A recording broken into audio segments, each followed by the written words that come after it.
Tragedia della disperazione a Tarso, sulle colline trevigiane. 89enne spara alla moglie di 82, poi si toglie la vita. La morte della figlia, la malattia, la paura della solitudine. In un biglietto le ultime volontà per la sepoltura.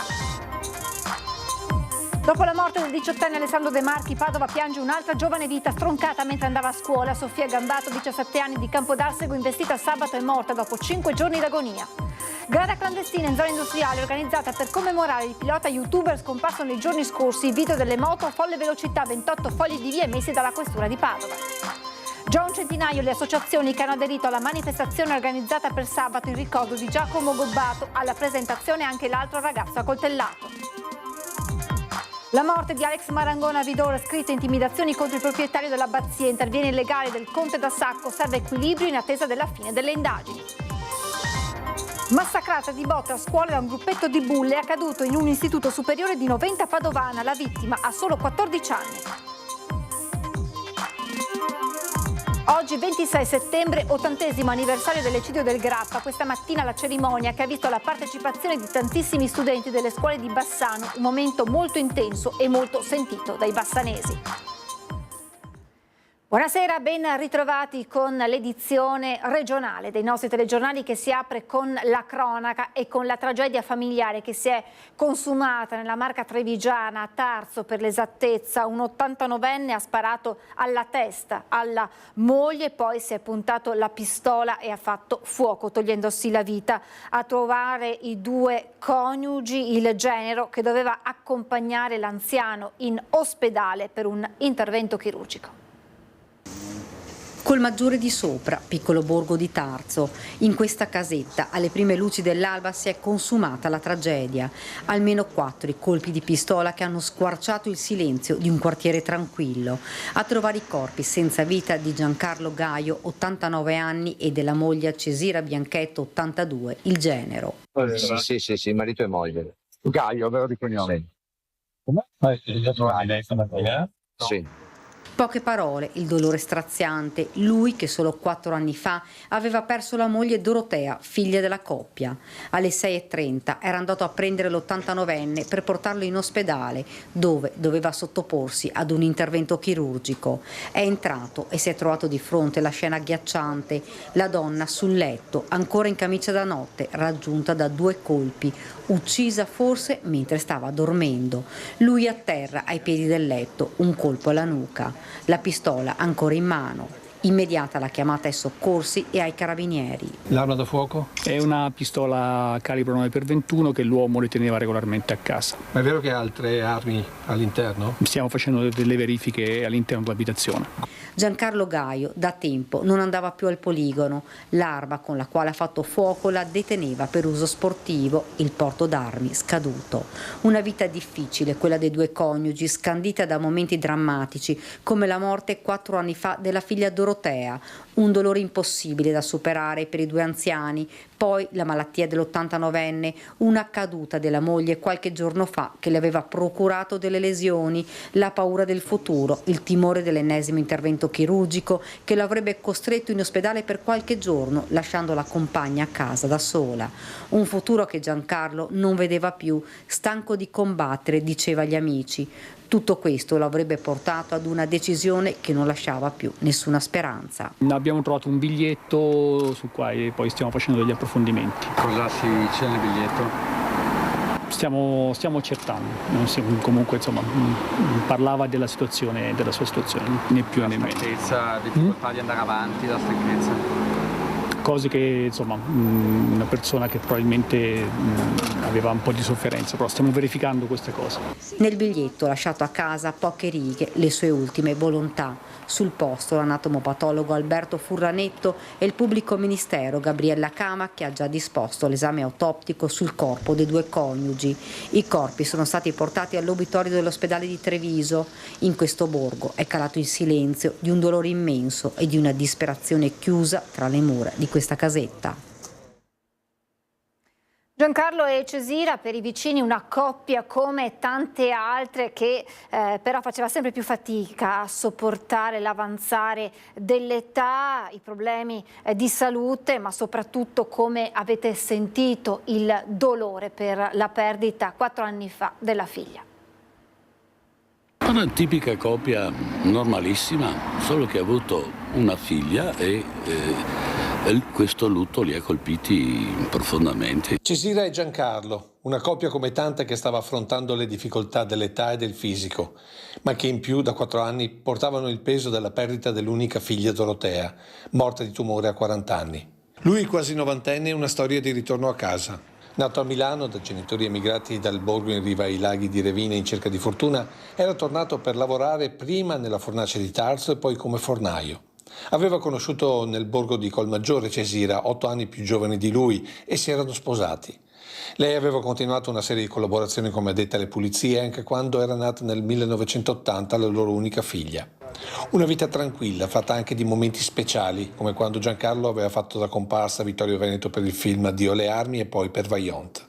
Grande la sua passione per le armi, con una piccola raccolta di fucili e pistole, tutti regolarmente denunciati e con i quali anche alla soglia dei 90 anni si esercitava al poligono. Era un personaggio proprio umile che faceva sempre di tutto, è proprio un tuttofare, lo vedevi sempre avanti e indietro, uno indifferato e tranquillamente, e dopo all'improvviso è scoppiato questa storia. Il declino inizia con i problemi alla prostata e i primi dolorosi raschiamenti fino all'ultimo fissato per questa mattina all'ospedale di Conegliano. Poi la morte della figlia e il continuo peggioramento fisico di Cesira, come racconta Bruna Zanella, alla quale la coppia aveva fatto da padrini per la cresima. Aveva l'obbligo di stare dietro alla moglie perché era molto disabilitata, era giù delle sue. Morta la figlia, purtroppo l'unico figlio che avevano. 15 giorni fa, quando lei ha avuto un mancamento, che è caduta e si è fatta male, ha detto: sai Bruna, ha detto tutto sangue che veniva giù, è ovvio perché sei rotta qua.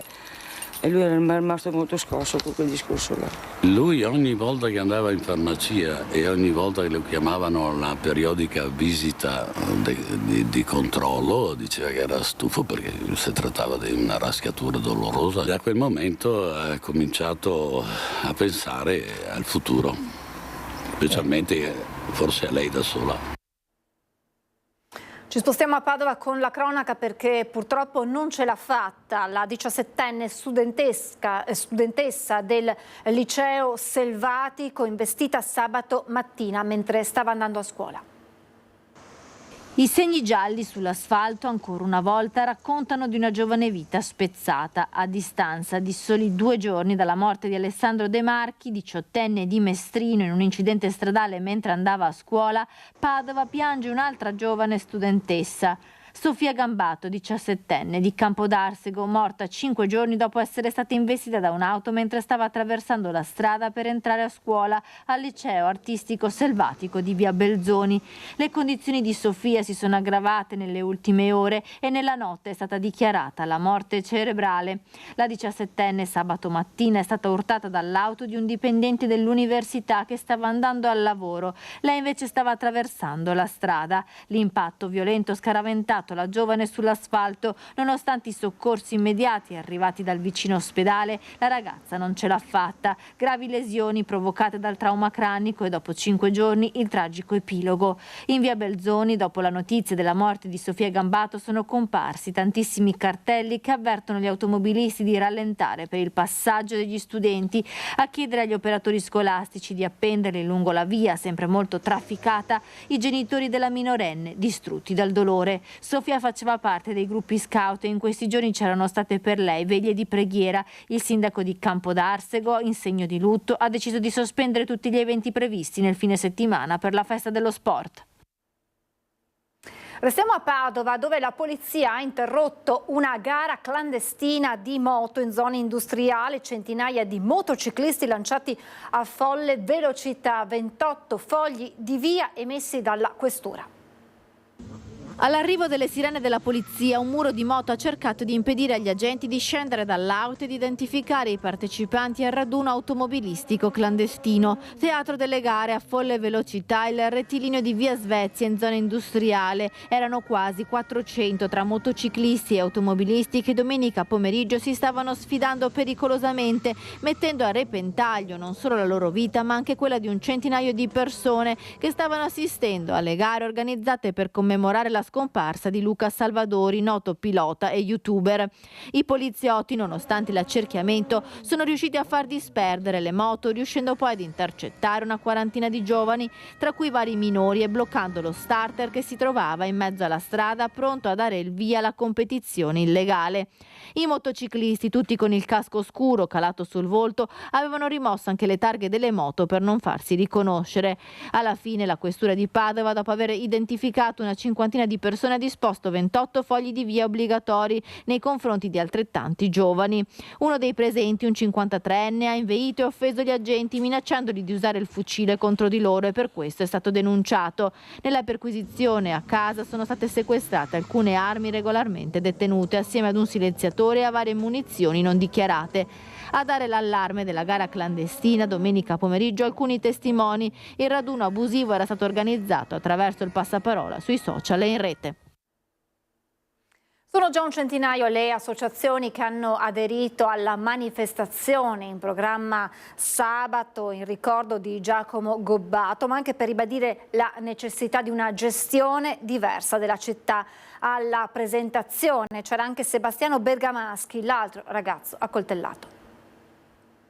Crediamo che la questione fondamentale di fronte al dolore sia reagire, e crediamo che l'esempio che Giacomo ha portato con le sue tragiche conseguenze abbia fatto aprire gli occhi a tante e tanti. Per questo sabato alle 17 a Mestre centinaia di cittadini, associazioni ma anche forze politiche prenderanno parte alla manifestazione Per Jack, per noi, per tutti, riprendiamoci la città. Promossa da centri sociali e associazioni in ricordo di Giacomo, ma anche per ribadire ancora una volta la necessità di una gestione diversa della città, proprio come avvenne a febbraio 2023. Dobbiamo evitare che questo esercito di invisibili sia lasciato allo sbando, e in quel momento là da problema sociale, se non viene affrontato in modo adeguato, diventa di problema di criminalità, come è successo esattamente una settimana fa. L'appello di Sebastiano Bergamaschi, amico di Giacomo e accoltellato insieme a lui quella sera in Corso del Popolo, è a non avere paura. A partire da oggi dobbiamo scegliere di tornare a vivere questa città, non chiudersi ognuno nella propria casa, ma tornare a viverla per far sì che ci sia un tessuto sociale che reagisce e la presidia quotidianamente. Ho letto tante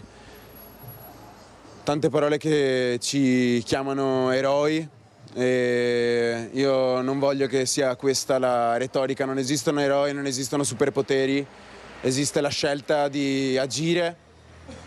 Per fortuna ci sono tanti modi diversi in cui farlo, noi abbiamo deciso di farlo così, ma il presidio e il tessuto sociale che si può andare a costruire sono una delle tante risposte che si può dare a partire da ognuna di noi. La scelta che abbiamo fatto venerdì sera non è una scelta che si fa in un singolo momento, in una singola giornata, è una scelta che si fa nella vita. Lo rifaresti? 1000 volte. Alla manifestazione parteciperà anche la comunità bengalese, spesso vittima di violente aggressioni. Ogni settimana succede con noi perché i bengalesi maggior parte lavorano al ristorante a Venezia. Tornano più tardi, allora portafogli, sigarette, telefonini, succede spesso, quasi tutti i giorni. Intanto l'autopsia eseguita sul corpo di Giacomo ha rivelato che ad ucciderlo sia stata una sola coltellata. Sono queste le prime conclusioni cui è arrivato il medico legale. Mentre i genitori, distrutti dal dolore, si sono chiusi nel silenzio, ma attraverso un amico di famiglia hanno fatto sapere che al momento non se la sentono di incontrare il sindaco Brugnaro. Servirà del tempo, hanno detto. Giallo di Vidor, la morte di Alex Marangon, scritte intimidazioni contro il proprietario dell'abbazia. Serve equilibrio in attesa della fine delle indagini, afferma il legale del Conte da Sacco. Il papà di Alex intanto toglie dalla pagina dedicata al figlio alcune delle foto contestate. Non voglio, dice, istigare alla violenza. Questo è l'appello che voglio fare, cioè cerchiamo di aspettare le conclusioni della magistratura.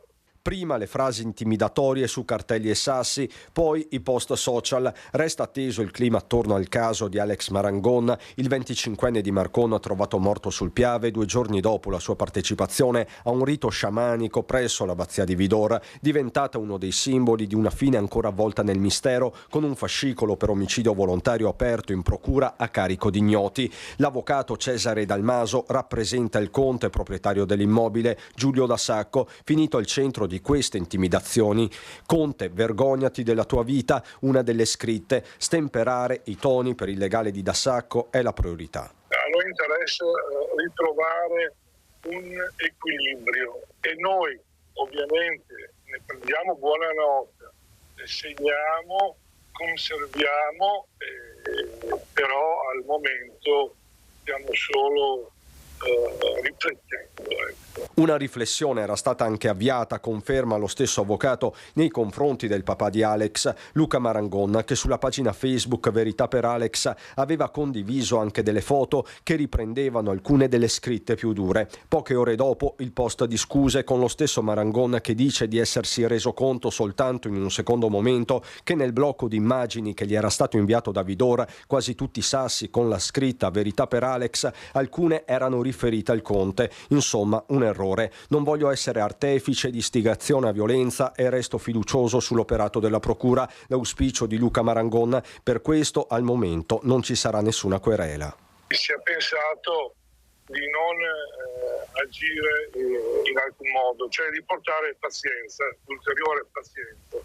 Si è capito che i genitori di Alex sono sconfortati, sono in preda a questo dolore comprensibile e che quindi non riescono ad avere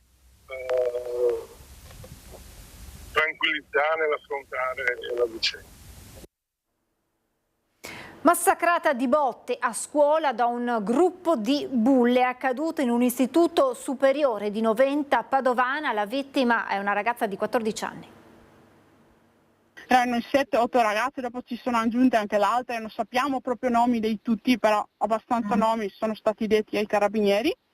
L'hanno accerchiata, questa qua è partita subito con le botte, le ha dato i pugni in faccia, la sua svenuta quindi non si ricorda, aveva preso botte ovunque, diciamo. La professoressa ha cercato di intervenire, è stata respinta da queste ragazze e qualcun altro aveva chiamato in soccorso gli altri professori. I 5-6 maschi che l'hanno preso Martina, l'hanno salvato Martina, l'hanno tirata fuori dalla folla. Parole drammatiche raccontate mentre porta la figlia di nuovo al pronto soccorso. È la mamma di una 14enne al telefono, frequenta la scuola DF di Noventa Padovana. Qui mercoledì mattina la ragazza è stata affrontata da un gruppetto di studentesse che non hanno esitato a entrare in classe per picchiarla, colpevole di aver fatto il nome di chi le aveva passato una sigaretta elettronica. Minacciata e avvertita più volte, mercoledì all'arrivo a scuola molte compagne cercano di dirle di chiamare qualcuno. Chiama tuoi genitori, chiama tuo fratello, chiama chi vuoi, ma qua succedono cose brutte. Sono venuti a avvertirlo anche 2 ragazzi in classe e sono state allontanate da professoressa, sempre da professoressa che si trovavano in classe con loro. Finisce molto male. Sanguinava a un dente, allora un dente è stato, un dente era un dente provvisorio, era una protesi, quindi quello è stato rovinato e quindi è senza dente, l'altro è stato scheggiato, ha male il naso e ha il labbro rotto, diciamo. Solo qualche ora dopo la mamma, avvertita dalla scuola, va a prendere la figlia. Uno shock vederla, confessa, ma la battagliera donna prova a chiedere ragione a chi ha ridotto così la ragazza e si porta alla fermata dell'autobus vicina alla scuola. Sono partita arrabbiata, però volevo chiedere le spiegazioni, di avvertire di non toccare più mia figlia. Invece questi qua sono partiti con pugni. Sull'accaduto interviene anche Riccardo Dalla Valle, preside dell'istituto DF. Forme di prevaricazione e di violenza, sia fisica che verbale, non possono in alcun modo essere tollerate all'interno del nostro istituto scolastico. Il personale è intervenuto immediatamente per sedare la zuffa e le studentesse coinvolte sono state sospese con effetto immediato. L'istituto, oltre al coinvolgimento dei rispettivi genitori, ha provveduto a informare le forze dell'ordine e rimane a loro completa disposizione qualora si rendano necessari ulteriori approfondimenti. La politica, lo abbiamo detto ieri, il 3 ottobre il Presidente Zaia sarà a Roma per chiedere ufficialmente le materie non LEP per il Veneto. Prima di quel giorno c'è un'altra data importante, quella di oggi, dice il senatore Dem Andrea Martella, dove è stato insomma, una novità importante per quanto riguarda il referendum abrogativo. Ce lo spiega proprio il senatore Martella. Prima del 3 ottobre c'è un'altra data, quella di oggi, il 26 settembre. Sono state presentate 1.200.000 firme in Cassazione per abrogare questa autonomia differenziata che noi riteniamo sbagliata e pericolosa, che non faccia nemmeno gli interessi dei veneti. L'iter per un referendum abrogativo della legge sull'autonomia dunque continua. Era l'unica strada per fermare il decreto Calderoli, spiega il senatore Martella. Ma anche per aprire nel Paese un dibattito su un modello di autonomia diverso, davvero utile ai cittadini e vicino alle amministrazioni. Una volta depositate le firme, la Corte Costituzionale si dovrà esprimere sull'ammissibilità del referendum. Notizie che abbiamo che si dovrebbe esprimere nei primi mesi del 2025, entro febbraio. Se la Corte Costituzionale si esprimerà positivamente, le firme sono state raccolte e si andrà al referendum nel mese, cioè nella primavera del 2025. Intanto il 3 ottobre il Presidente Zaia sarà a Roma per ufficializzare la richiesta al Ministro Calderoli di procedere con le 9 materie non LEP per il Veneto. Riguarda le materie non LEP, cioè quelle che non hanno bisogno dei livelli essenziali delle prestazioni. Anche su questo però le regioni delle varie parti d'Italia hanno qualcosa da dire, perché se tu fai LEP li fai sulla base della spesa storica e non dei fabbisogni reali, e rischi di cristallizzare le divisioni, le diseguaglianze territoriali che già esistono. Questa mattina la cerimonia per l'80° anniversario dell'eccidio del Grappa. 26 settembre 2024, Bassano abbraccia i suoi martiri e si ferma al passaggio del gonfalone della città medaglia d'oro al valor militare. Il corteo sfila nel cuore di Bassano fino alla chiesa di San Francesco. Don Andrea Guglielmi celebra la Santa Messa, il ricordo dei tragici eventi del settembre del 44, dell'orrore delle impiccagioni dei 31 giovani appesi agli alberi della città, si fonde con le riflessioni che portano all'attualità. Un pensiero per Giulia Cecchettin, martire dei giorni nostri, e un passaggio sulla cultura dell'odio, oggi purtroppo troppo diffusa. Tantissimi gli studenti presenti alla cerimonia intonano l'inno di Mameli davanti all'Ara dei Caduti in piazza Garibaldi.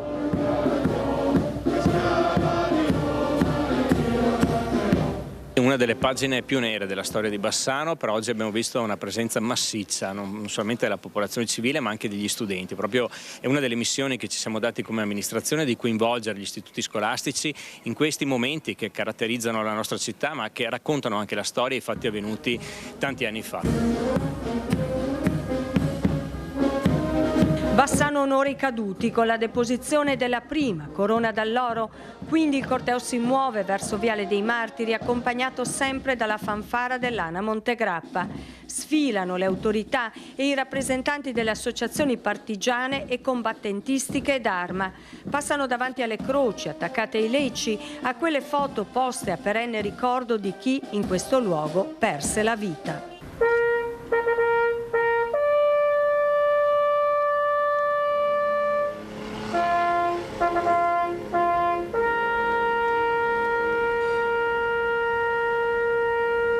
Tocca a noi portare avanti la storia, ma fare in modo che questi fatti non si ripetino più. Bassano deve continuare a ricordare e a raccontare. I 31 rintocchi del Campanon devono risuonare sempre nel cuore e nella mente dei bassanesi, soprattutto di quelli più giovani.